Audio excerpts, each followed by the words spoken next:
The wind cut through the Oklahoma territory like a blade, carrying snow that stung exposed skin.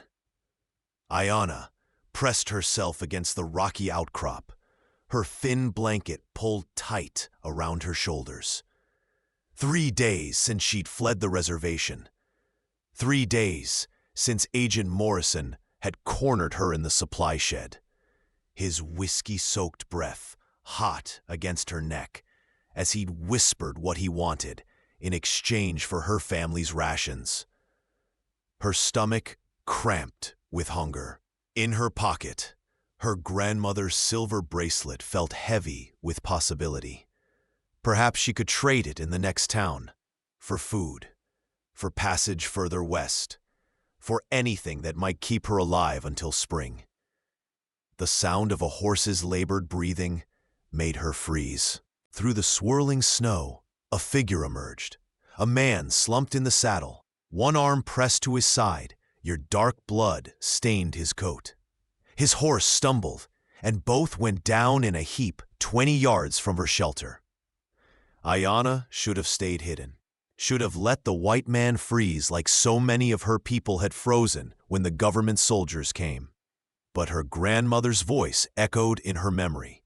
Strength is shown not in violence, but in choosing mercy when you have every reason for vengeance. She approached cautiously.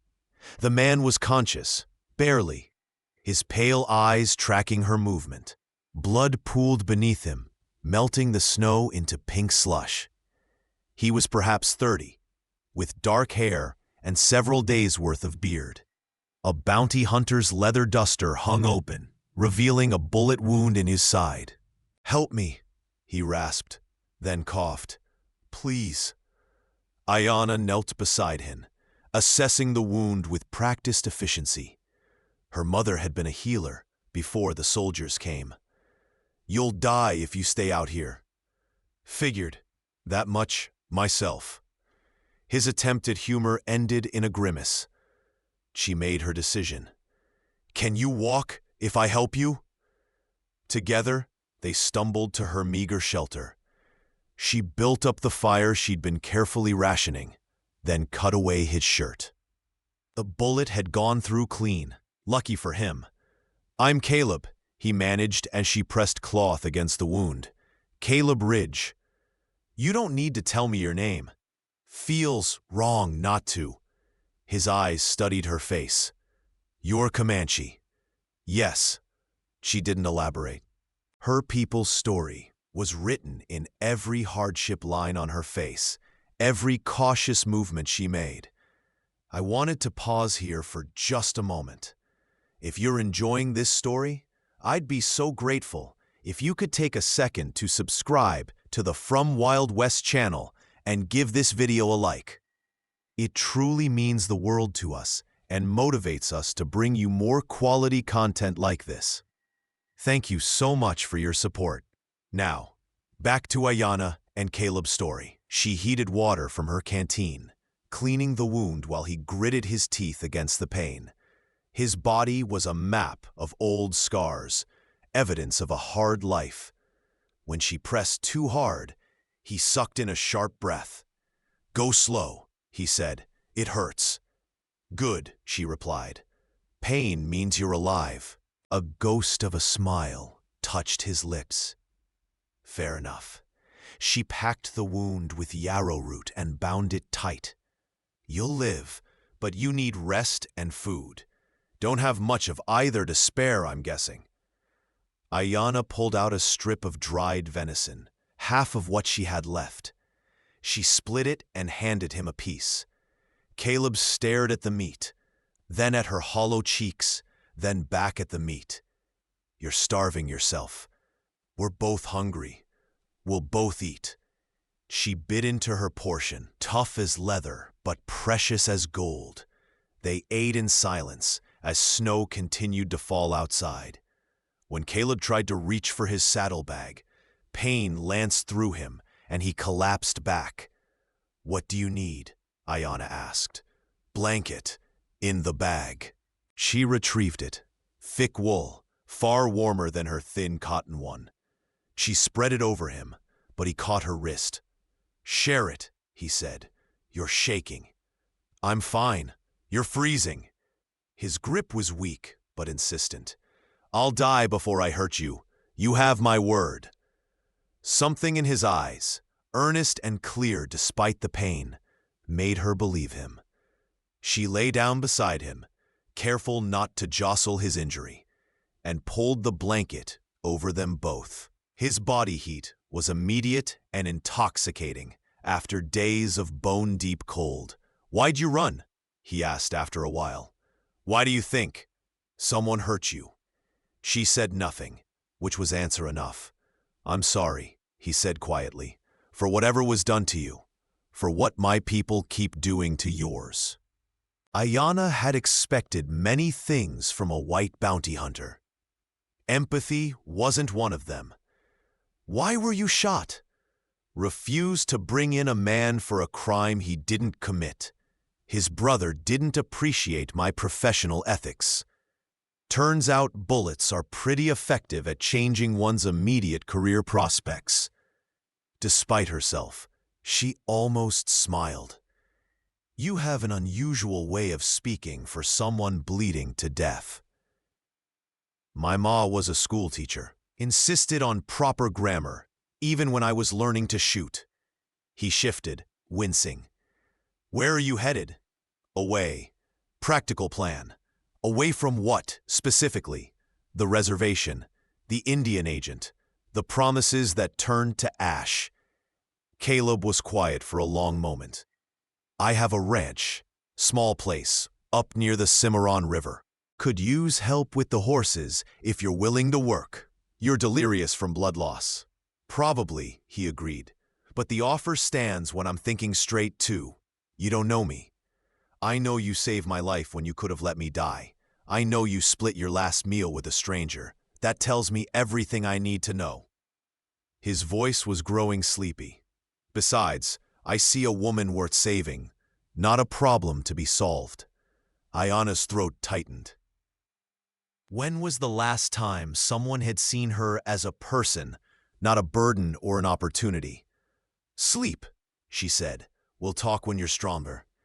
His breathing evened out, and she felt the tension leave his body. She stayed awake, watching the fire, feeling his heartbeat strong and steady against her back. For the first time in months, she didn't feel completely alone. Morning brought clearer skies and a decision. Caleb was fevered but alive. They couldn't stay in the rocks. He needed proper shelter and medicine. Ayana fashioned a travois from branches and her blanket, tied it to his horse, and began the slow journey north. It took 3 days to reach Caleb's ranch. By then, he was delirious, calling out names she didn't know, fighting enemies only he could see.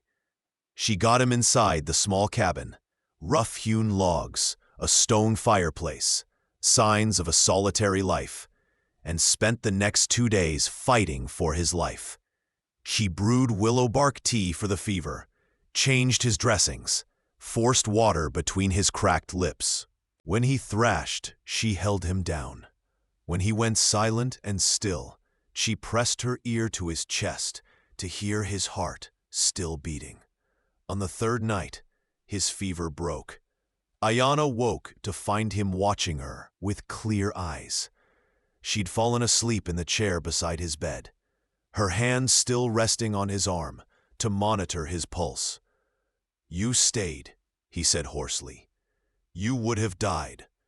Most people would have taken my horse and supplies and left. I'm not most people." "No," he agreed. "You're not." She brought him broth, helped him sit up to drink it. His hand shook with weakness, so she steadied it, her fingers wrapping around his calloused ones. "The offer still stands," Caleb said. "The ranch. Work if you want it. A place to stay, no strings attached." "Why?"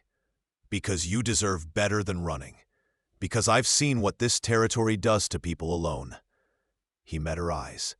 Because I'd like the company of someone who shoots straight, literally and figuratively. You know nothing about me. Then tell me. So she did. Not everything. Some wounds were too fresh to expose, but enough. Her family lost to smallpox, the reservation's broken promises, Agent Morrison's predatory advances, her flight into winter with nothing but her grandmother's bracelet and desperate hope. When she finished, Caleb was quiet for a long time. "That bracelet," he finally said. "It's silver, isn't it?" "Yes. I thought I might trade it." "Keep it." His voice was firm. "Gold isn't what we need here. You are. Your skill, your strength. That's worth more than any metal." Ayanna felt something crack open in her chest, something she'd kept carefully locked since her grandmother's death. "I don't know how to trust this." "Then don't. Not yet." He reached out slowly, giving her time to pull away. When she didn't, his fingers brushed her cheek. "Stay until spring. Work with the horses. I'll teach you to shoot better, to track, to survive out here on your own terms. And if you still want to leave, I'll give you supplies and a horse and no hard feelings. And if I stay, then we figure it out together." That single word, together, resonated through her like a bell. When was the last time anyone had offered partnership instead of charity or coercion? "I can cook," she said, "and mend. And your bookkeeping is a disaster. I saw the papers on your desk." Caleb laughed, then winced at the pull on his wound. "Deal. You keep me organized, I'll keep you safe." "I can keep myself safe." "I don't doubt it, but two people watching each other's backs is better than one." Spring came slowly to the Oklahoma Territory. As snow melted into mud and mud dried into dust, Ayanna learned the rhythms of ranch life. She'd expected Caleb to treat her like a servant, but instead, he taught her like an equal. He showed her how to break horses with patience rather than force, speaking softly in that low drawl of his. "See how her ears flick? She's listening, deciding if we're worth trusting." "Like people," Ayanna observed. "Exactly like people." She taught him Comanche words while they worked, and he practiced them with such earnest concentration that she couldn't help laughing at his pronunciation. "What?" he protested. "Was that wrong? You just told that horse she has beautiful elbows." "Well, they are quite nice elbows." These moments of lightness were precious, but so were the quieter ones. Evenings by the fire, Caleb reading aloud from books while Ayanna mended or crafted beadwork from supplies she'd found in town. The way he'd learned to drink his coffee, the way she made it, strong and bitter. How she'd stopped flinching when he moved suddenly. Trust built slowly, like water wearing away stone. One afternoon, while teaching her to shoot his rifle, Caleb stood behind her, adjusting her stance. His hands on her shoulders, his voice low in her ear. "Breathe out slow. Let the world quiet down. There, feel that moment between heartbeats?" She did. She also felt the warmth of his body, the strength in his hands, the way her pulse jumped when his breath stirred her hair. "That's when you shoot," he said, stepping back quickly, as if he'd felt it too. She hit the target dead center. "Good," Caleb said, his voice rougher than usual. "Real good." They didn't talk about the tension growing between them, the way their hands would brush during dinner and linger too long, the way she'd catch him watching her with something deeper than friendship in his eyes, the way she'd started thinking about him in ways that felt dangerous and thrilling. But the Oklahoma Territory has a way of forcing confrontation. It came on a bright May morning when 4 riders appeared on the horizon. Ayanna recognized Agent Morrison's distinctive gray gelding immediately. Inside, Caleb said quietly, reaching for his gun belt. No. She loaded the rifle with steady hands. I won't hide anymore. Morrison and his men rode up to the cabin. The agent's eyes found Ayanna and narrowed with recognition and rage. That's government property, Morrison called out. Reservation Indian fled without permission. That's a woman, Caleb replied evenly, stepping forward. A person, not property. You got no authority here, Ridge. I know you, washed-up bounty hunter playing at rancher. She's coming with me. She's not. Morrison's hand moved toward his pistol. Three things happened simultaneously. Ayanna raised the rifle, Caleb drew his revolver, and the other three men reached for their weapons. You sure you want to do this, Morrison? Caleb's voice was cold steel. There's 4 of you, 2 of us, but I'm betting I can drop you before your boys get their guns clear.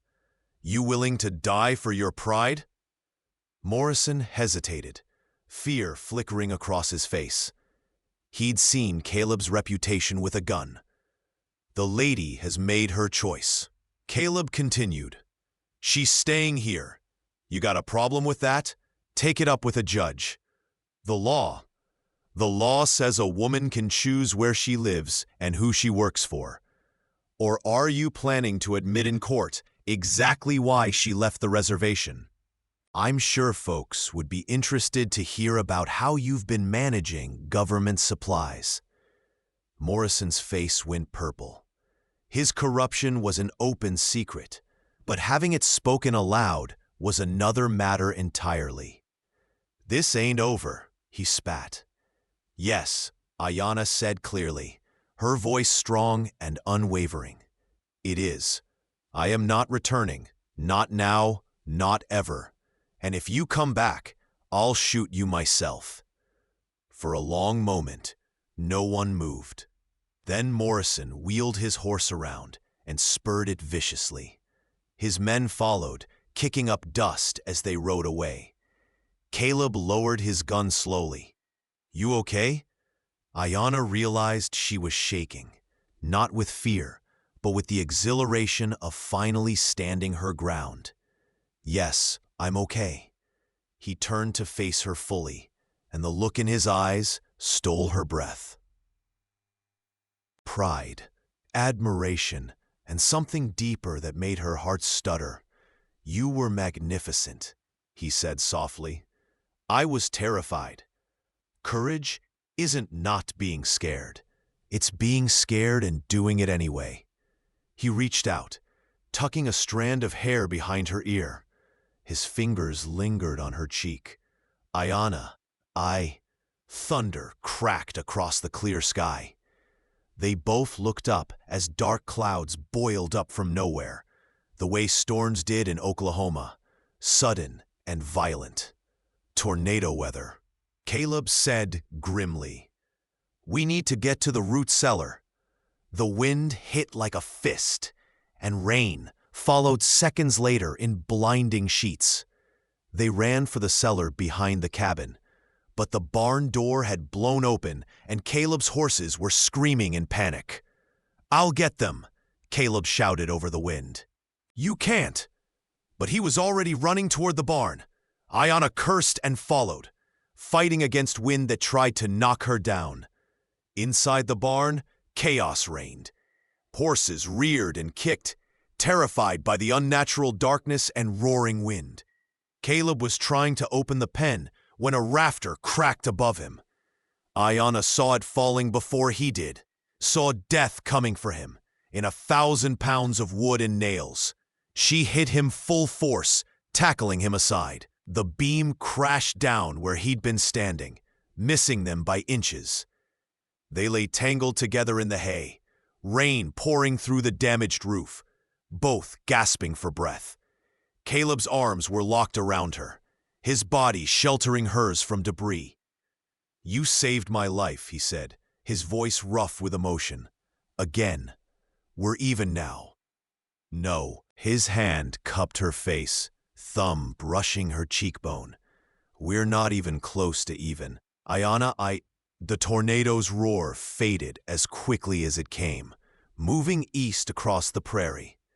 In the sudden quiet, Ayana became acutely aware of every point where their bodies touched, of the rapid beat of his heart against hers, of the intensity in his pale eyes. "I was trying to tell you before," he said. "I've been trying to tell you for weeks. I love you. Not because you saved me, not because you're strong and brave and brilliant, though you're all those things. I love you because you're you. Because my coffee tastes better when you make it. Because you laugh at my terrible jokes. Because you've made this house feel like a home, instead of just a place I sleep." Ayana couldn't breathe.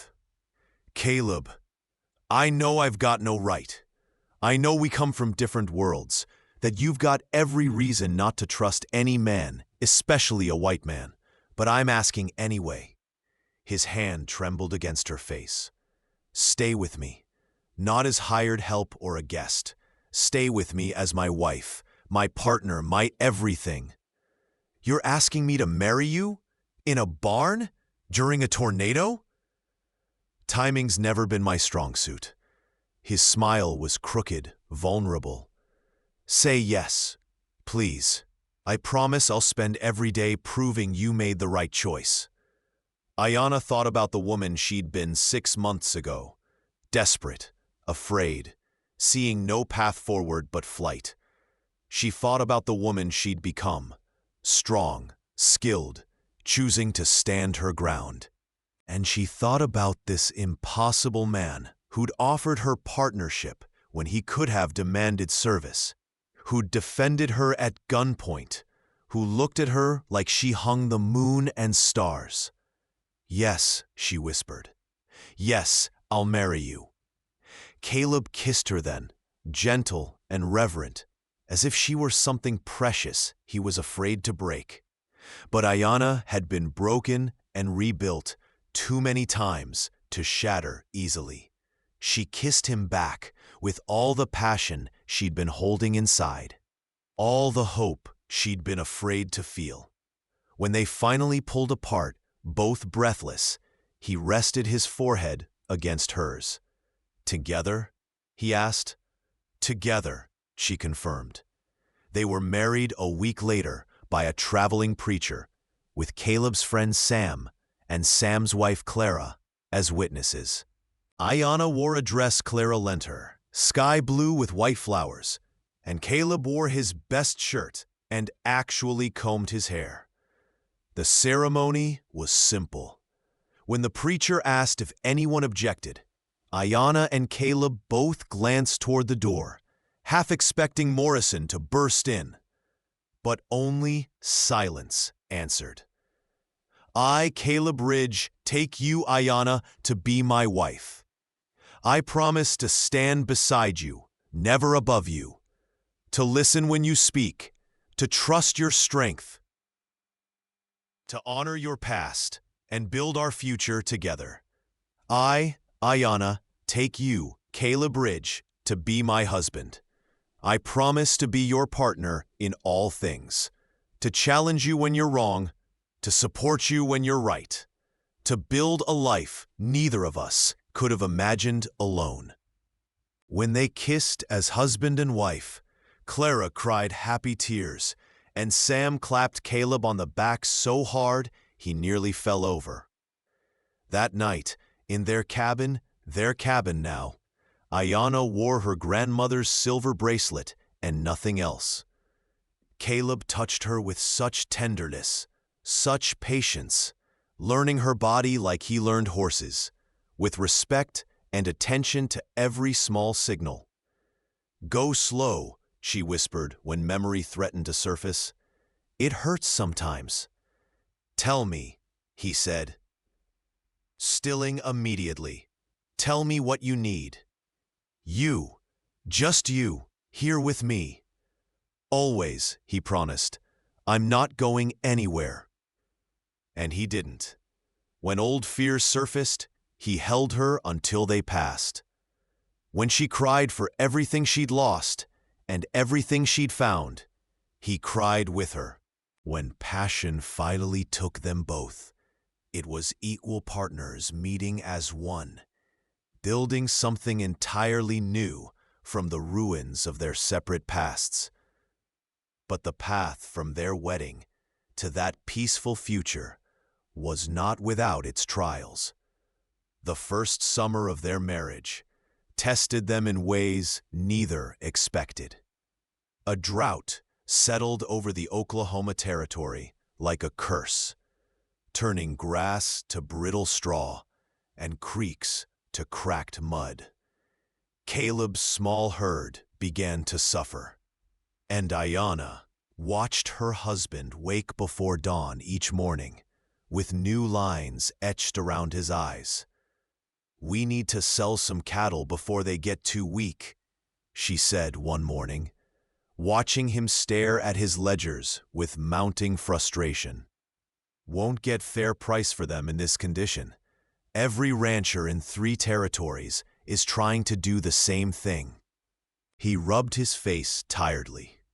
"I've got some money saved, but if this drought continues through fall, then we'll find another way." Ayanna set down her coffee cup with a decisive click. "I can break horses for other ranchers. People always need good horses, drought or not." "That's dangerous work. Some of those animals—" "I know what I'm doing," she interrupted firmly. "You taught me well, and I'm not going to sit here watching you carry this burden alone." Caleb looked at her for a long moment, then nodded slowly. "Partners? Partners," she confirmed. Word spread quickly that Ayanna Ridge was taking on horse training. The first few ranchers who hired her were skeptical. A woman, and a Comanche woman at that, claiming she could handle their problem horses. But after she turned a vicious stallion that had thrown 3 men into a reliable workhorse in 2 weeks, the skepticism transformed into demand. She worked from dawn to dusk, her hands blistered and her body exhausted, but there was satisfaction in the work. More than that, there was pride in watching Caleb's face when she handed him her earnings at the end of each week. "You're keeping us afloat," he said one evening, his voice thick with emotion. "We're keeping us afloat," she corrected. "That's what marriage means." One afternoon in late July, Ayanna was working with a particularly stubborn mare when a rider approached. She recognized him immediately. Thomas Birch, a wealthy rancher from the next county, with a reputation for ruthlessness and a known dislike for Indians. "Mrs. Ridge," he called out, not bothering to dismount. "Heard you've got a way with difficult horses." "I do my best," she replied carefully. "Got a stallion. Black as sin, mean as hell. Bought him thinking he'd be a fine stud, but he's already injured 2 of my hands. I'll pay you $50 if you can break him." $50 was more than she'd made in the past month combined. But something in Birch's smile made her uneasy. "I'd need to see the horse first." "Fair enough. Come by tomorrow morning." His eyes traveled over her in a way that made her skin crawl. "Come alone. Don't need your husband hovering." After he left, Ayanna stood in the corral feeling the old familiar fear try to resurface. She forced it down. She was not that desperate woman in the snow anymore. She was Ayanna Ridge, and she'd face this like she'd faced everything else. That evening, she told Caleb about the offer. He was silent for so long, she thought he might forbid her from going. "I don't trust Birch," he finally said. "Man's got a reputation for cheating his workers, treating his hands like slaves." "I can handle 1 horse, Caleb, even a mean one. It's not the horse I'm worried about." His jaw was tight. "But you're right. We need the money, so I'll come with you," he said. "I don't give a damn what he said. I'm not letting you go onto his property alone." Caleb's voice was steel. "We'll stay out of your way while you work, but Sam and I will be there." The compromise settled uneasily in her stomach, but she agreed. The next morning, 3 riders headed to the Birch Ranch, Ayanna, Caleb, and Sam, who'd insisted on coming after Caleb explained the situation. The Birch property was impressive, a sprawling ranch house and extensive corrals. But there was something cold about it, despite its size. Thomas Birch was waiting, his displeasure at seeing Caleb and Sam evident. "I said alone, and I said my wife doesn't go anywhere near men I don't trust without backup," Caleb replied evenly. "We'll stay out of the way. You won't even know we're here." Birch's face reddened, but he gestured toward a large corral. "Stallions in there." The horse was magnificent, coal-black with a white star on his forehead, powerfully built and absolutely terrified. Not mean, Ayanna realized as she watched him. Scared. Possibly abused. "What did you do to him?" she asked quietly. "Nothing he didn't deserve. Horse needs to learn who's boss." Horses don't learn through fear. They learn through trust. She climbed the fence, ignoring Birch's protest. The next 4 hours were a dance of patience. The stallion charged her twice, but she stood her ground, speaking softly in Comanche. Gradually, his ears began to flick toward her instead of flat against his skull. By noon, she'd touched his neck. By sunset, she was leading him around the corral with a loose rope. "Impossible," Birch muttered. "Not impossible. You just have to see the horse, not the problem." Ayanna stroked the stallion's neck. "He'll need gentling, not breaking. I'll come back tomorrow." "You'll stay here," Birch said suddenly. "Work with him morning and night. I'll pay you $75 if you have him saddle ready in a week." "No," Caleb said, before Ayanna could respond. "She works from our ranch. She can ride over daily. That's 10 miles each way, waste of time. And that's how it'll be." Caleb moved closer to Ayanna, his body language protective without being overbearing. "Take it or leave it." Birch's eyes narrowed, but greed won out. "Fine, but I expect results." For the next 6 days, Ayanna made the journey daily. Sam accompanied her, despite her protests that she could ride alone. "Caleb would skin me alive if anything happened to you," he explained. "Besides, Clara says you're good company." The stallion, whom Ayanna privately named Nightwind, progressed beautifully. His fear transformed into curiosity, then into tentative trust. By the 6th day, she was riding him around the corral, and the horse that had been labeled vicious was accepting commands with eager willingness. Thomas Birch watched these sessions with an expression Ayanna couldn't quite read. On the 7th day, he approached her after she'd finished. "Remarkable work," he said. "Truly remarkable. I have 3 more horses that need your touch. I'll pay you $200 to stay on for a month." $200 could save their ranch entirely, could see them through the drought with money to spare. Ayanna felt the weight of that offer, felt the temptation of security. "I'll need to discuss it with my husband." "Your husband?" Birch's lip curled slightly. "Does he make all your decisions for you?" "We make them together. That's what partners do. I could offer you something better than partnership." He stepped closer, close enough that she could smell the tobacco on his breath. "A position here, permanent. Good wages, your own quarters. You wouldn't have to depend on a struggling rancher who can barely." "Step back." Ayanna's voice was cold. "Right now, I'm offering you opportunity. You're offering me the same thing every white man seems to think he can offer." "The answer is no.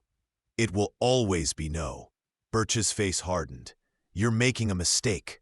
The only mistake I'd make is staying here another minute." She turned to leave, but his hand shot out and grabbed her wrist, the one wearing her grandmother's bracelet. "Don't walk away from me," he hissed. Two things happened simultaneously. Ayanna drove her knee up hard into Birch's stomach, and Caleb appeared seemingly from nowhere, his revolver drawn and pointed at the rancher's head. "Let go of my wife," Caleb said quietly, "or I'll paint your corral fence with your brains." Birch released her immediately, stumbling back. Sam materialized beside Caleb, his marshal's badge glinting in the sun, his own weapon drawn. "Assault," Sam said conversationally, "in front of witnesses. That's jail time, Mr. Birch. She attacked me. After you grabbed her against her will, I saw the whole thing from my position." Sam's voice was hard. "You know I've been hearing stories about how you treat your workers, especially the women. Maybe it's time the territorial court heard them too." Birch's face went from red to white. "This is my property. And I'm a federal marshal. Property rights don't protect you from federal crimes." Sam holstered his weapon, but kept his hand near it. "Here's what's going to happen. Mrs. Ridge is leaving with her full payment for the horse she trained. You're going to keep your distance from her and her family, and I'm going to make sure every rancher in 3 territories knows what happened here today. Sound fair?" The silence stretched taut as wire. Finally, Birch nodded stiffly and handed Ayanna a small leather pouch, the agreed-upon $75. They rode away without another word. Ayanna's hands were shaking, but not with fear, with rage. "I should have known," she said when they were a mile from the Birch Ranch. "I should have seen what he was." "You did nothing wrong," Caleb said fiercely. "Nothing. You hear me?" "I knew it felt wrong, but the money. The money's not worth 1 second of you being uncomfortable. Not worth 1 second of any man thinking he can treat you like property." He brought his horse alongside hers, reaching over to take her hand. "We'll figure out the ranch. We'll get through the drought. But I will not have you putting yourself in danger for money. We need each other alive and whole, more than we need anything else." Ayanna looked at her husband, at the fierce protectiveness in his eyes, the way his hand trembled slightly where it held hers, the evidence of love that wasn't about possession, but about partnership. "Together," she whispered. "Together," he confirmed. That night, lying in bed with Caleb's arms around her, Ayanna finally let the tears come. Not tears of fear, but of gratitude, for having someone who saw her worth, who defended her dignity, who made space for her strength while standing ready to support it. "I love you," she said into the darkness. "I don't say it enough, but I do. So much it scares me sometimes." Caleb's arms tightened around her. "I love you too, more than I thought possible. You're the best thing that ever happened to me. You know that? Even though I bring trouble, you don't bring trouble. Trouble finds you because you're brave enough to live your life on your own terms. That's different." He kissed her temple. "Besides, I like a little excitement." She laughed, the sound watery but genuine. "You're ridiculous. You married me anyway.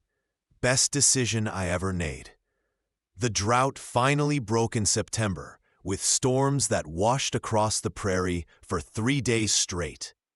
The grass came back green and lush, the cattle recovered, and by winter, they were not only stable, but prospering.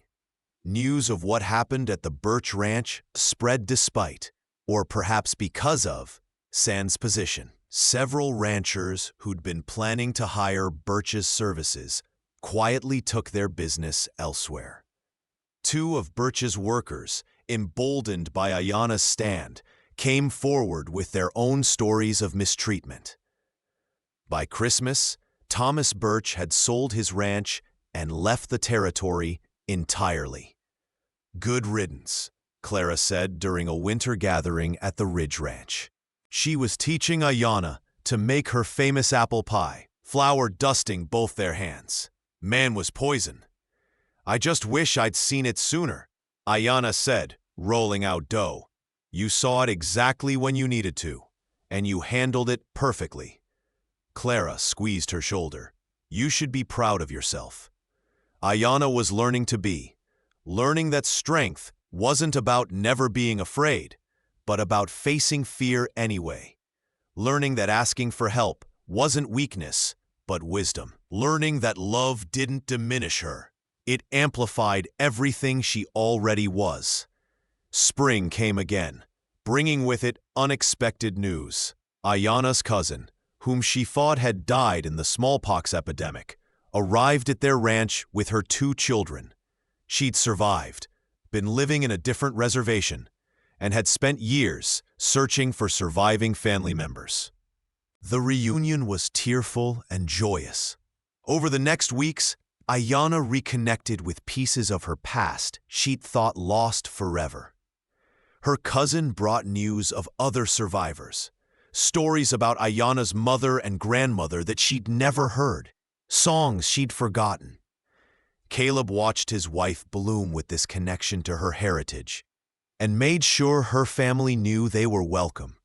He learned Comanche phrases to greet them properly, sat through ceremonies with respectful attention, and listened to stories late into the night. Thank you, Ayana said one evening after her cousin had taken the children to bed, for making space for this. It's not making space. It's welcoming part of who you are. Caleb pulled her close. Your family is my family now. Your people, your traditions, they matter. 5 years later, Ayana sat on the porch of their expanded cabin, watching their 3-year-old daughter chase chickens, while Caleb taught their infant son to laugh by making ridiculous faces. The ranch had grown. They'd bought the adjoining property, hired 2 hands to help with the cattle, built a real barn. Ayana kept the books, traded with the tribes to the west, and had earned a reputation as the best horse trainer in 3 territories. Word had spread about the Comanche woman and the bounty hunter who'd married her. Some folks disapproved. Some came around when they saw how the ranch prospered. Most eventually learned that neither Caleb nor Ayana particularly cared what anyone thought. Morrison had tried to cause trouble once more, spreading lies about Caleb harboring fugitives. But Sam, now a territorial marshal, had shown up with documents proving Morrison's corruption. The agent was currently serving time in Fort Smith for embezzlement. Clara rode up the path now, calling out greetings. She and Ayana had become close friends, trading recipes and gossip and help with the children. Once a month, families from 3 nearby Comanche camps would visit for several days, and Ayana's daughter was learning the language and stories of her mother's people. What are you thinking about? Caleb asked, settling beside her with their son in his arms. How far we've come. She leaned against his shoulder. How I almost died in the snow. Good thing a beautiful woman shared her blanket with a stranger. Good thing that stranger turned out to be worth saving. Their daughter toddled over, presenting a bedraggled feather. Pretty, she announced. Very pretty, Ayana agreed, tucking it behind the girl's ear. Just like you. Caleb's arm came around her shoulders, solid and warm, and completely familiar now. She wore her grandmother's bracelet every day, not as something to trade for survival, but as a reminder of the woman who taught her that strength and mercy could coexist. Together, Caleb murmured, a promise they'd repeated countless times.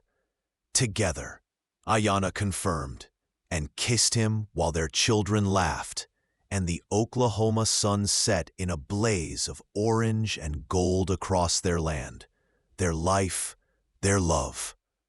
Thank you so much for listening to this story. I'd love to know where you're enjoying this tale from. Are you listening at home, during your commute, or perhaps while working?